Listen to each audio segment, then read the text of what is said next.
ஈரானின் அணுசக்தி நிலையங்களை இலக்கு வைத்து தாக்குதல்களை மேற்கொள்வதற்கு தயாராகும் ஜோ பைடன். காசாவில் எஞ்சியுள்ள பலஸ்தீனிய போராளிகளின் எண்ணிக்கையினை வெளியிட்ட இஸ்ரேலிய ஆக்கிரமிப்பின் உளவு பிரிவினர். இஸ்ரேலிய ஆக்கிரமிப்புக்கு எதிராகவும் அமெரிக்காவுக்கு எதிராகவும் யெமன் ஹவுதி இராணுவத்தினர் மேற்கொண்டு வரும் அதிரடியான தாக்குதல்கள்.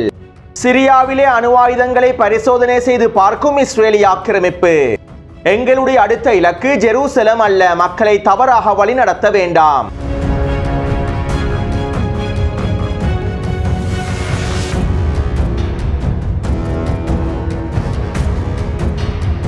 தன்னுடைய பதவிக்காலம் முடிவடைவதற்கு முன்பு காசாவிலே ஒரு தற்காலிக யுத்த நிறுத்தத்தினை ஏற்படுத்த வேண்டும் என்றும் இதன் மூலமாக இஸ்ரேலிய பணைய கைதிகளை முழுமையாக மீட்டெடுத்துவிட வேண்டும் என்றும் ஜோ பைடன் விரும்பியிருந்தார். இஸ்ரேலிய பணைய கைதிகளை மீட்டெடுத்த மிக முக்கியமான அமெரிக்க ஜனாதிபதியாக வரலாற்றிலே தன்னுடைய பெயர் பதியப்பட வேண்டும் என ஜோ பைடன் விரும்பியிருந்தார். இதற்கமைவாகவே கடந்த 3 வாரங்களாக காசாவின் யுத்த நிறுத்த பேச்சுவார்த்தைகள் தீவிரமாக மேற்கொள்ளப்பட்டிருந்தன.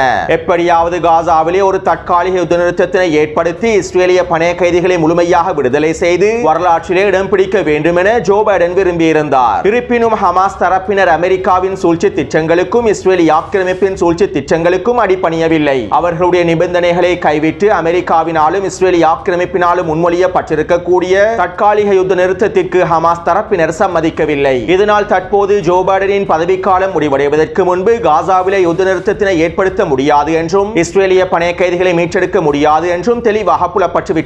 மேலும் டொனால்ட் ட்ரம்ப் ஜனாதிபதியாக பதவியேற்றதற்கு பின்புதான் காசாவின் யுத்த நிறுத்த பேச்சுவார்த்தைகள் மீண்டும் ஆரம்பிக்கப்படும் என மத்தியஸ்தர்களும் தெளிவாக அறிவித்துவிட்டார்கள். எனவே இப்படியான நிலைமையில் தன்னுடைய பதவிக்காலம் முடிவடைவதற்கு முன்பு ஜோ பைடன் தன்னுடைய கடைசி ஆசைகளில் ஒன்றான இன்னும் ஒரு ஆசையையும் நிறைவேற்றிக் கொள்வதற்கு முயற்சிகளை மேற்கொண்டு வருகின்றார். தன்னுடைய பதவிக்காலம் முடிவடைவதற்கு முன்பு ஈரானின் அணுசக்தி திட்டங்களையும் அணு ஆயுத உற்பத்திகளையும் முழுமையாக தடுத்து நிறுத்த வேண்டும் என்றும் ஈரானின் அணுசக்தி நிலையங்களை முழுமையாக அழித்துவிட வேண்டும் என்றும் ஜோ பைடன் விரும்புகின்றார்.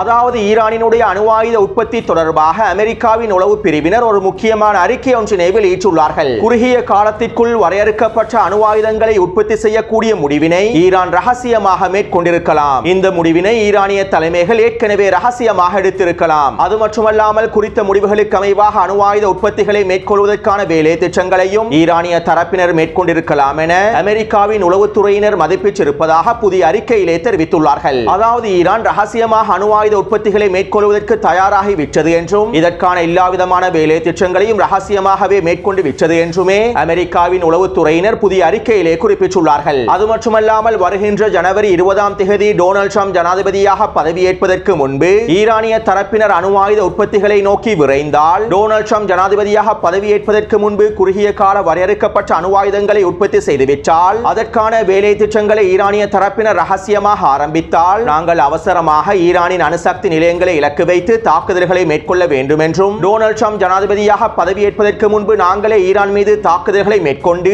ஈரானின் அணுசக்தி நிலையங்கள் அனைத்தையும் முழுமையாக தரைமட்டமாக்கி விட வேண்டும் என்றும் இந்த முடிவானது அமெரிக்காவினதும் இஸ்ரேலிய ஆக்கிரமிப்பினதும் எதிர்காலத்திற்கு சிறந்த முடிவாகவும் அமைந்திருக்கும் என்றும் அமெரிக்காவின் தேசிய பாதுகாப்பு ஆலோசகர் ஜோ பைடனிடம் ஒரு முன்மொழிவு ஒன்றையும் முன்வைத்துள்ளார். மேலும் இவை தொடர்பான தகவல்களை எக்ஸியோஸ் ஊடகமானது உறுதிப்படுத்தியுள்ளது. ஈரான் அணு ஆயுதங்களை உருவாக்குவதை நாங்கள் ஒருபொழுதும் அனுமதிக்க மாட்டோம் என்றும் ஈரானின் அணு ஆயுத திட்டங்களை முழுமையாக நாங்கள் தோற்கடிப்போம் என்றும் ஏற்கனவே ஜோ பைடன் தெரிவித்திருந்தார். ஜோ பைடன் ஜனாதிபதியாக பதவியேற்ற காலப்பகுதியிலேயே இந்த கருத்துக்களையும் வெளியிட்டிருந்தார். மேலும் இதற்கமைவாகவே கடந்த 2 வருடங்களாக ஈரானின் அணுசக்தி திட்டங்களை முடக்குவதற்கான பல்வேறுபட்ட சதி திட்டங்களையும் பேச்சுவார்த்தைகளையும் மேற்கொண்டிருந்தார்கள். ஈரான் மீது தொடர்ச்சியான பொருளாதார தடைகளையும் விதித்திருந்தார்கள். இப்படியான நிலைமையிலேயே ஈரானின் அணுசக்தி நிலையங்களை இலக்கு வைத்து தாக்குதல்களை மேற்கொள்வதற்கான முன்மொழிவினை அமெரிக்காவின் தேசிய பாதுகாப்பு ஆலோசகர் ஜோ பைடனிடம் முன்வைத்திருப்பதாகவும் எக்ஸியோஸ் ஊடகம் தெரிவித்துள்ளது. மேலும் ஈரான் மீதான இந்த தாக்குதல்களை மேற்கொள்வதற்கு ஜோ பைடன் அவசரமான பேச்சுவார்த்தைகளை மேற்கொண்டு வருவதாகவும் குறித்த ஊடகம் சுட்டிக்காட்டியுள்ளது.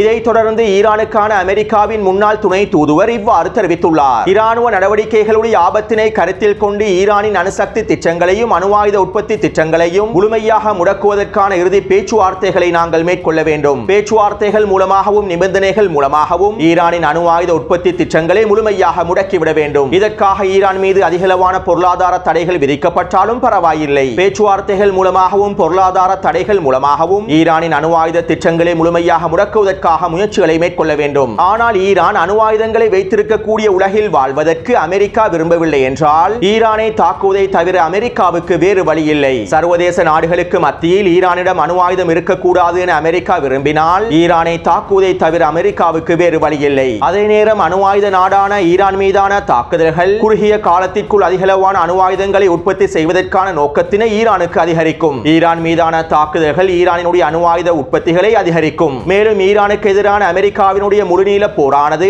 அமெரிக்காவுக்கு மிகப்பெரிய சுமையாகவே அமைந்திருக்கும் என்றும் ஈரானுக்கான முன்னாள் அமெரிக்க துணை தூதர் தெரிவித்துள்ளார். அத்தோடு ரஷ்யாவினுடைய இராணுவ ஆய்வாளர் அலெக்சாண்டர் டுகின் அவர்கள் இவ்வாறு தெரிவித்துள்ளார். 2025ஆம் ஆண்டு ஈரானுக்கு மிகப்பெரிய சவாலான ஆண்டாகவே அமையப் போகின்றது. டொனால்ட் ட்ரம்ப் தன்னுடைய ஒட்டுமொத்த கவனத்தையும் மத்திய கிழக்கை நோக்கியே செலுத்துகின்றார். மத்திய கிழக்கு பிராந்தியத்தில் இஸ்ரேலி ஆக்கிரமிப்பினை விரிவாக்குவதற்கும் புதிய மத்திய கிழக்கு பிராந்தியத்தையும் உருவாக்குவதற்குமே டொனால்ட் ட்ரம்பும் நெட்டன்யாகுவும் விரும்புகின்றார்கள். மேலும் தன்னுடைய நண்பனான நெட்டன்யாகுவுக்காக டொனால்ட் ட்ரம்ப் எல்லாவிதமான வேலை திட்டங்களையும் முன்னெடுப்பார். தற்போது மத்திய கிழக்கு பிராந்தியத்தில் இஸ்ரேலி ஆக்கிரமிப்புக்கு மிகப்பெரிய தடையாக இருப்பது ஈரானும் ஈரானினுடைய அணு ஆயுத திட்டங்களுமே. இதனால் டொனால்ட் ட்ரம்ப் ஜனாதிபதியாக பதவியேற்றதும் ஈரானின் அணு ஆயுத நிலையங்களை இலக்கு வைத்து தாக்குதல்களை மேற்கொள்வதற்கு முழுமையான அனுமதியை வழங்குவார். மத்திய கிழக்கு பிராந்தியத்தில் வீழ்த்தப்பட்ட சிதைக்கப்பட்ட ஈரானை தான் டொனால்ட் ட்ரம்பும் நெட்டன்யாகுவும் விரும்புகின்றார்கள். எனவே இதற்கமைவாக இந்த வருடம் ஈரான் மிகப்பெரிய சவால்களை எதிர்நோக்க வேண்டி ஏற்படும் என்றும் அலெக்சாண்டர் டுகின் அவர்கள் தெரிவித்துள்ளார். எனவே தன்னுடைய பதவிக்காலம் முடிவடைவதற்கு முன்பு ஈரானின் அணுசக்தி நிலையங்களை இலக்கு வைத்து தாக்குதல்களை மேற்கொள்ள வேண்டும் என ஜோ பைடன் விரும்புகின்றார். டொனால்ட் ட்ரம்ப் ஜனாதிபதியாக பதவியேற்பதற்கு முன்பு ஈரானுக்கு எதிரான போரை ஆரம்பித்து விட வேண்டும் என ஜோ பைடன் விரும்புகின்றார். அதே போன்று நான் ஜனாதிபதியாக பதவியேற்றதும் ஈரானுக்கு எதிரான முழுநீள போரை ஆரம்பித்து விட வேண்டும் என்றும் ஈரானின் அணுசக்தி நிலையங்களை இலக்கு வைத்து தாக்குதல்களை மேற்கொண்டு அவற்றினை முழுமையாக தரைமட்டமாக்கி விட வேண்டும் என்றும் டொனால்ட் ட்ரம்பும் விரும்புகின்றார். ஆக மொத்தத்திலும் இரண்டு பேருடைய நோக்கங்களும் ஒன்றாகவே அமைந்துள்ளன.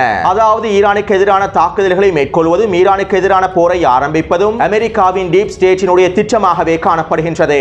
ஆயுத விற்பனைகளை பல மடங்கினால் அதிகரிப்பதற்காகவும் உலக ஒழுங்கினுடைய அடுத்த கட்ட நகர்வுகளை ஏற்படுத்துவதற்காகவும் மத்திய கிழக்கு பிராந்தியமே இவர்களுக்கு மிகச்சிறந்த ஆடுகளமாகவும் தற்போது காணப்படுகின்றது. எனவே இந்த சந்தர்ப்பத்தினை தான் நெட்டன்யாகுவும் பயன்படுத்திக் கொள்ள முயற்சி செய்கின்றார். அதே நேரம் ஈரானும் தங்களுக்கு தேவையான அணு ஆயுதங்களை ஏற்கனவே உற்பத்தி செய்து வைத்திருப்பார்கள். டொனால்ட் ட்ரம்ப் ஜனாதிபதியாக பதவியேற்பதற்கு முன்பே இந்த வேலை திட்டங்களை மும்முரமாக மேற்கொண்டிருப்பார்கள். ஏற்கனவே ஈரான் வரையறுக்கப்பட்ட சில அணு ஆயுதங்களை உற்பத்தி செய்து ரகசியமாக வைத்திருப்பதாகவும் ஆய்வாளர்கள் குறிப்பிட்டுள்ளார்கள். எனவே ஒட்டுமொத்தமாக எடுத்து நோக்கும் போது இந்த நிலைமைகளை கருத்தில் கொண்டு ஈரானிய தரப்பினர் ஏற்கனவே அணு ஆயுதங்களை உற்பத்தி செய்து வைத்திருப்பதற்கான வாய்ப்புகளை அதிகமாக இருக்கின்றன.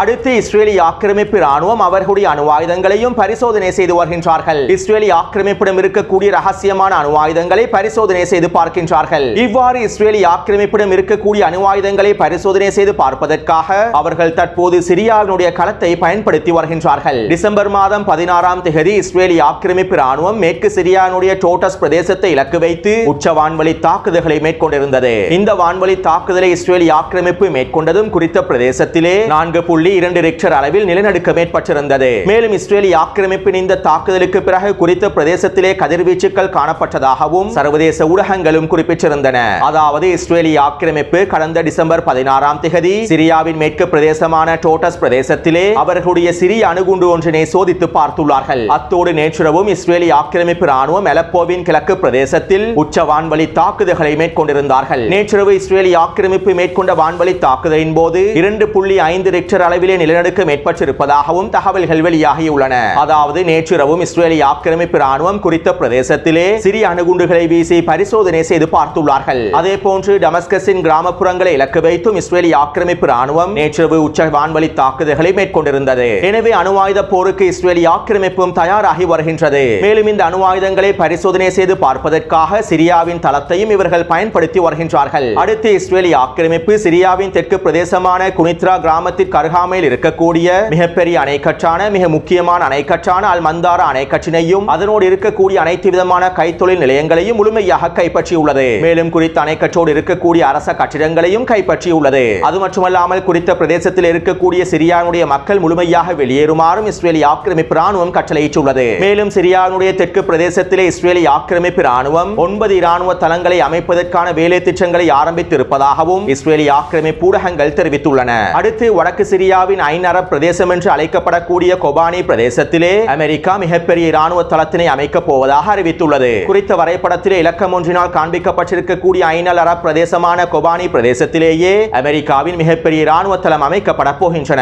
அதே போன்று இலக்கம் 2 காண்பிக்கப்பட்டிருக்கக்கூடிய மன்பிச் பிரதேசத்தில் துருக்கியினுடைய இராணுவமானது மிகப்பெரிய இராணுவ தளத்தை அமைக்கப் போகின்றது. அடுத்து கடந்த 48 மணி நேரமாக வடக்கு சிரியாவிலே SNA பயங்கரவாத படைகளுக்கும் SDF பயங்கரவாத படைகளுக்கும் இடையில் உச்ச மோதல்கள் இடம்பெற்று வருகின்றன. துருக்கி ஆதரவு படைகளான SNA பயங்கரவாத படைகளும் துருக்கியினுடைய இராணுவமும் ஒன்றிணைந்து SDF பயங்கரவாத படைகளுக்கு எதிரான தாக்குதல்களை மேற்கொண்டு வருகின்றார்கள். இருப்பினும் SDF படைகளுடைய உச்ச தாக்குதலினால் அதிகளவான SNA பயங்கரவாத படைகள் பின்வாங்கியுள்ளன. மேலும் கடந்த 48 மணித்தியாலங்களுக்குள் 50க்கும் அதிகமான SNA பயங்கரவாதிகள் முழுமையாக அளிக்கப்பட்டிருப்பதாக SDF பயங்கரவாத படைப்பிரிவுடைய தளபதி தெரிவித்துள்ளார். அது மட்டுமல்லாமல் SDF பயங்கரவாத படைகள் துருக்கியினுடைய கட்டளை தளங்களை முழுமையாக தரைமட்டமாக்கி இருப்பதாகவும் தெரிவிக்கப்படுகின்றது. துருக்கி இராணுவத்தினால் முன்னேற முடியாத அளவுக்கு இவர்கள் உச்ச தாக்குதல்களை மேற்கொண்டு வருவதாகவும் தெரிவிக்கப்படுகின்றது. எனவே ஆக மொத்தத்தில் கடந்த 48 மணி நேரமாக நடைபெற்று வரக்கூடிய இந்த மோதல்களில் துருக்கி ஆதரவு படைகளான SNA பயங்கரவாத படைகளும் துருக்கி இராணுவமும் மிகப்பெரிய பின்னடைவை அடைந்திருப்பதாகவே கள நிலவரங்கள் தெரிவிக்கின்றன.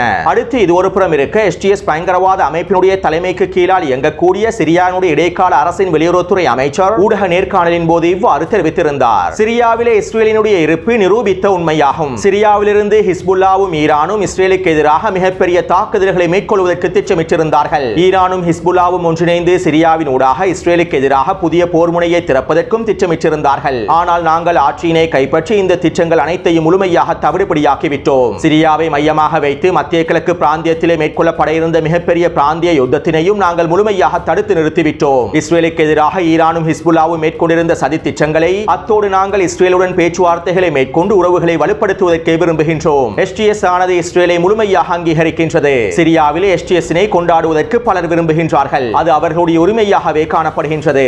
அதற்காக STS-னுடைய படைகள் டமஸ்கஸுக்கு அடுத்தபடியாக ஜெருசலத்தை கைப்பற்றும் என மக்களை தவறாக வழிநடத்த வேண்டாம் என சிரியாவின் இடைக்கால அரசினுடைய வெளியுறவுத்துறை அமைச்சர் தெரிவித்துள்ளார்.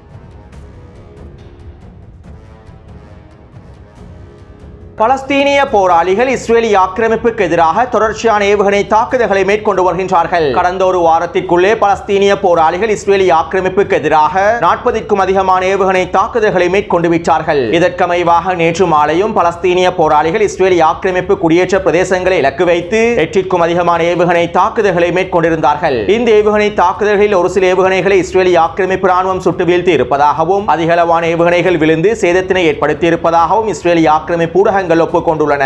அடுத்து காசாவின் யுத்த காலத்திலே 25,000க்கும் அதிகமான பலஸ்தீனிய போராளிகளை நாங்கள் முழுமையாக அழித்து விட்டோம் என்றும் 70% பலஸ்தீனிய போராளிகள் காசாவின் யுத்த காலத்திலே அகற்றப்பட்டு விட்டார்கள் என்றும் கடந்த 2 மாதங்களுக்கு முன்பு இஸ்ரேலி ஆக்கிரமிப்பு ராணுவ தலைமைகள் தெரிவித்திருந்தார்கள். ஆனால் உண்மையில் காசாவின் யுத்த காலத்தில் 8,000 தொடக்கம் 10,000 வரையிலான பலஸ்தீனிய போராளிகளே கொல்லப்பட்டிருக்கலாம் என பலஸ்தீனிய ஆய்வாளர்கள் அவர்களுடைய மதிப்பீடுகளையும் வெளியிட்டிருந்தார்கள். இப்படியான நிலைமையில் தான் தற்போது இஸ்ரேலி ஆக்கிரமிப்பினுடைய உளவு பிரிவானது புதிய மதிப்பீடுகளையும் அறிக்கைகளையும் வெளியிட்டுள்ளது. அதாவது தற்போது காசாவின் யுத்த காலத்தில் 23,000க்கும் அதிகமான பலஸ்தீனிய போராளிகள் எஞ்சி இருப்பதாக இஸ்ரேலி ஆக்கிரமிப்பின் உளவு பிரிவு தகவல்கள் வெளியாகியுள்ளன. அது மட்டுமல்லாமல் கடந்த 2 மாதத்திற்குள்ளே மாத்திரம் 10,000 தொடக்கம் 15,000 வரையிலான பலஸ்தீனிய இளைஞர்கள் பலஸ்தீனிய போராளிகளாக மாறியிருப்பதாகவும் ஹமாசுடன் ஒன்றிணைந்து இருப்பதாகவும் இஸ்ரேலி ஆக்கிரமிப்பின் உளவு பிரிவானது அறிக்கைகளில் குறிப்பிட்டுள்ளது. அதாவது அன்னளவாக காசாவிலே இஸ்ரேலி ஆக்கிரமிப்பு ராணுவம் 1000 பலஸ்தீனிய போராளிகளை படுகொலை செய்தால் அதைவிட 3 மடங்கான பலஸ்தீனிய நபர்கள் பலஸ்தீனிய போராளிகளாக மாறிவிடுகின்றார்கள். அத்தோடு 15 மாத யுத்த காலத்திற்கு பிறகும் காசாவின் யுத்த காலத்தில் 23,000க்கும் அதிகமான பலஸ்தீனிய போராளிகள் எஞ்சிருப்பதாக அறிவிக்கப்பட்டிருப்பது இஸ்ரேலி ஆக்கிரமிப்பு ராணுவத்தின் மிகப்பெரிய தோல்வியை எடுத்து காட்டுவதாக